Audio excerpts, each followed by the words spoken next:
Эгемендүүлүк күнүнө карата өлкө башчысы бир катар маданият кызматкерлерин, мугалимдерди, дарыгерлерди, өндүрүшчүлөрдү, мамлекеттик кызматкерлерди, акын жазуучуларды мамлекеттик сыйлык менен сыйлоо тууралуу жарлыкка кол койгон эле.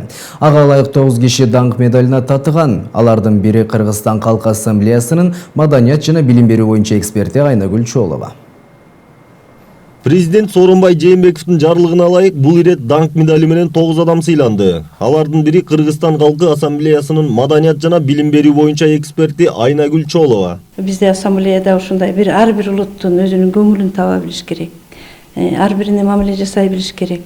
Кээде кичине үнүңдү көтөргөнгө болуп калат, кээде акыры сүйлөшкөнгө болуп калат. Анан ошону менен баары бир бул ар бир улуттун өзүнүн менталитетине жараша мамиле кылганга үйрөнүш керек экен. Ошону үйрөнгөнгө аябай аракет кылдым. Эч кимдин көңүлүн оорутпаганга аракет кылдым.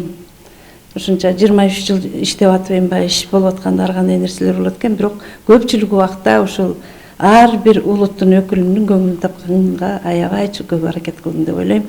Анан ошол биздин ошол нерсе ушу биздин жетекчилердин толук колдоого алып беришине дагы бир түрткү болду го деп ойлойм. Айнагүл Чоолова Кыргызстан Калкы Ассамблеясында 23 жыл, тагыраагы 1996 жылдан бери үзүрлүү эмгектенип келет. Ал өзүнүн кесибин мыкты билгендиктен 2009 жылы Кыргыз Республикасынын Ардак грамотасы менен сыйланган. Айнагүл Чоолованын айтымында 3 жолу өткөн бүткүл дүйнөлүк көчмөндөр оюндарынын жүрүшүндө Кыргызстан Калкы Ассамблеясынын жалпы жамааты чоң салым кошкон. Маданий иш-чараларды өткөрүүдө өтө мындай кылдаттык менен мамиле кылыш керек экенин үйрөндүм.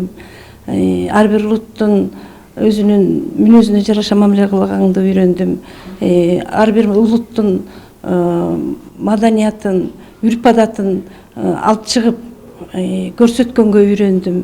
Бул өзү менин үчүн, өзүмдүн ички дүйнөм үчүн бир жакшы нерсе болду деп ойлойм.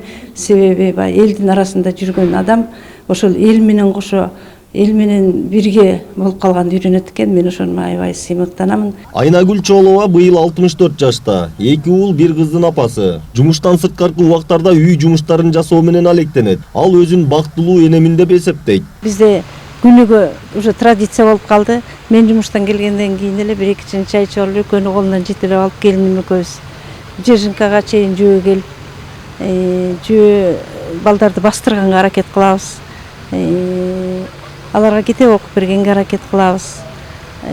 Бирок мен ушу эгиз баланы тарбиялоо деген кыйын экенин быйыл түшүндүм. Ошо балдар 3кө чыгып калган кезде, алар кичине баягы уктап өзүнчө жата бергенде бир башкача экен, а балдар уже буттары менен басып, тилдери менен сүйлөп, шикотничать этип башташканда ал бир башкача экен. Мына ошентип бир бактылуу энемин деп өзүмдү эсептейм. Эске салсак, 29 августта президент Сооронбай Жээнбеков Кыргызстандын социалдык, экономикалык, руханий жана интеллектуалдык потенциалды өнүктүрүүгө кошкон салымы үчүн жана Кыргыз Республикасынын эгемендүүлүк күнүнө карата бир катар кыргызстандыктарды мамлекеттик сыйлыктар менен сыйлаган. Анда маданият кызматкерлери, мугалимдер, дарыгерлер, өндүрүшчүлөр, мамлекеттик кызматкерлер, акын жазуучулар жана башкалар болуп жалпы 170 адам көрсөтүлгөн. Айдар Темиралиев, Жантай Макенов, Пирамида.